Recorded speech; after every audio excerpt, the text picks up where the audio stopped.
अगर आपके पास एयरटेल की सिम है और आपकी एयरटेल की सिम में आपको कुछ इस टाइप की प्रॉब्लम देखने को मिल रही है, आपका जो नेट है वो नहीं चल रहा है, या फिर आप किसी को भी कॉल करते तो आप कॉल भी नहीं कर पा रहे, ना ही कोई आपका फ्रेंड है वो भी आपको नहीं कॉल कर पा रहे, और ना ही आप इंटरनेट का यूज़ कर पा रहे हैं। तो अगर आपको कुछ इस टाइप की प्रॉब्लम देखने को मिल रही है तो बने रहिए इस वीडियो में। इस वीडियो में ना हम एपीएन सेटिंग के बारे में भी जानेंगे, किस तरह से आप एपीएन सेटिंग कर सकते हैं। तो चलिए जान लेते हैं। तो हम आ चुके हैं मोबाइल स्क्रीन पे। तो अगर आपके पास एयरटेल की सिम है और आप एयरटेल की सिम में इंटरनेट का यूज़ नहीं कर पा रहे हैं, आपका जो इंटरनेट है वो वर्क नहीं कर रहा है, या आपको किसी को भी कॉल करने में किसी भी तरह की कोई भी प्रॉब्लम आ रही है, आपको कॉल नहीं आ रही या फिर कॉल सेंड नहीं हो रही है, तो कुछ इस तरह की प्रॉब्लम है। तो ज़रूरी नहीं है कि आपके पास एयरटेल की सिम है, अगर आपके पास वीआई या फिर जियो की सिम है तो भी आप इस वीडियो को देख सकते हैं। तो इसके लिए आपको क्या करना है, सबसे पहले आपको अपने मोबाइल की सेटिंग्स में जाना है। सेटिंग में जाने के बाद यहाँ पे आपको एक ऑप्शन देखने को मिलेगा इंटरनेट, यहाँ पे नेटवर्क और इंटरनेट, या फिर मोबाइल डेटा, या फिर यहाँ पे नेटवर्क सेटिंग, नेटवर्क कनेक्शन नाम से भी ऑप्शन देखने को मिल सकता है, क्योंकि बहुत सारे फ़ोनों में अलग अलग सेटिंग होती है, इस वजह से मैं आपको बता रहा हूँ। तो आपको इस पर क्लिक करना है। ये जो सेटिंग है आपको सबसे ऊपर ही देखने को मिलेगी, एक पहले दूसरे नंबर पे आपको देखने को मिल जाएगी। उसके बाद यहाँ पे आपको एक ऑप्शन देखने को मिलता है सिम कार्ड मोबाइल नेटवर्क, आपको इस पर क्लिक करना है। जैसे आप इस पर क्लिक करेंगे आपको यहाँ पे देखना है कि आपका मोबाइल डेटा इनेबल है, ये तो इनेबल होगा, बहुत ही इजी चीज़ है। उसके बाद आपको उस सिम को सिलेक्ट करना है जिसमें आपको प्रॉब्लम देखने को मिल रही है। नीचे आपको सिम सेलेक्ट करना है और आपको देखना है कि इनेबल सिम कार्ड, ये आपका सिम कार्ड इनेबल है या नहीं। अगर नहीं है तो आपको इसे इनेबल कर लेना है। उसके बाद नीचे एक ऑप्शन देखने को मिलता है रोमिंग। तो अगर आप रोमिंग वाली एरिया में अपने राज्य से छोड़ के किसी दूसरे राज्य में घूमने के लिए किसी भी काम से गए तो आपको रोमिंग को इनेबल कर लेना है। रोमिंग क्या है, जब आप एक राज्य से दूसरे राज्य में जाते हैं तो वहाँ पे इंटरनेट या कॉलिंग का यूज़ करने के लिए आपको रोमिंग को इनेबल करनी होती है। उसके बाद परफेक्ट नेटवर्क टाइप पे आपको क्लिक करना है। यहाँ पे 4G परफेक्ट 3G 2G होगा, आपको इसे सेलेक्ट कर देना है। यहाँ पे अगर आपका फ़ोन 5G है तो आपको यहाँ पे 5G का भी ऑप्शन देखने को मिल सकता है, तो आपको 5G सेलेक्ट कर देना है। उसके बाद आपको यहाँ पे बैक आना है और ऑटोमेटिकली सेलेक्ट नेटवर्क देखने को मिलेगा, आपको इसे इनेबल कर देना अगर ऑफ है तो।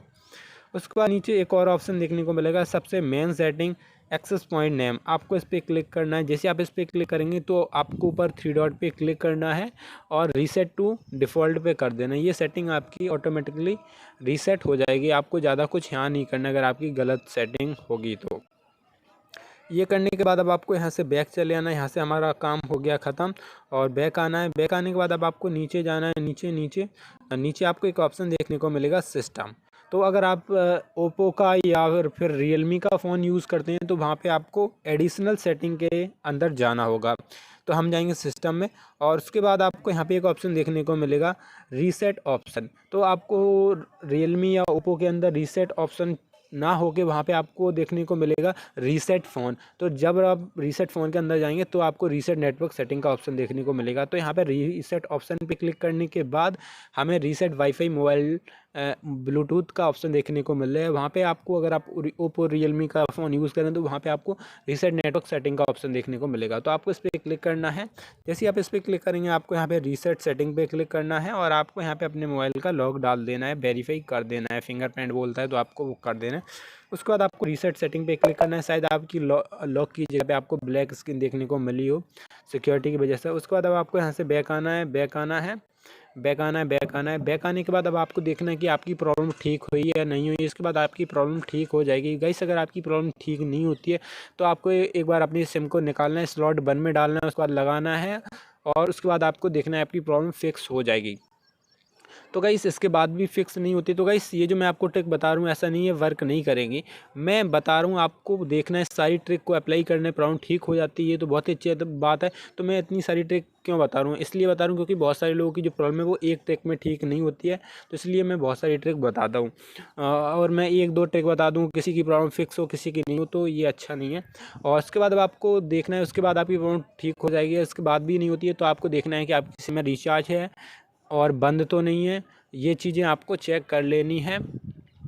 और आपका सिम स्लॉट कहीं ख़राब तो नहीं है। अगर सिम स्लॉट ख़राब है या सही है, इसको देखने के लिए आपको किसी और सिम को डालना है। वो अगर सही से वर्क कर रही है तो इसका मतलब आपका सिम स्लॉट बिल्कुल ठीक है। अगर नहीं वर्क कर रही तो इसका मतलब हो सकता है कि आपका सिम स्लॉट ख़राब हो। ये भी हो सकता है कि आपकी एरिया में ही नेटवर्क नहीं आ रहे हों, तो ज़रूरी नहीं कि सिम स्लॉट ख़राब हो। तो ये जो छोटी मोटी चीज़ें वो आपको एक बार देख लेनी है, और उसके बाद आपको अपने डिवाइस को रीस्टार्ट करना है। इसके लिए आपको अपनी मोबाइल की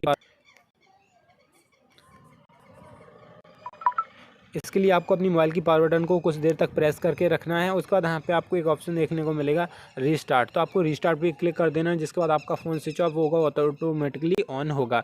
अगर आपके पास रेडमी का फ़ोन है या फिर एमआई का फ़ोन है, तो आपको वहाँ पे रीस्टार्ट की जगह पे रिबूट का ऑप्शन देखने को मिल सकता है। आपको इस पर क्लिक कर देना है, जिसके बाद आपका डिवाइस रीस्टार्ट हो जाएगा। तो मैं इसलिए अभी नहीं करूँ क्योंकि मेरे फ़ोन की जो वीडियो है वो कट जाएगी, जिसके बाद आपकी प्रॉब्लम ठीक हो जाएगी। अगर इसके बाद भी प्रॉब्लम ठीक नहीं होती है, तो एक बार आप कस्टमर केयर से बात करके देख सकते हैं, शायद आपकी सिम में कोई प्रॉब्लम तो नहीं है। तो ये चीज़ें हैं आपको कर लेनी, वरना मैंने आपको जो कुछ भी बताया उससे आपकी प्रॉब्लम ठीक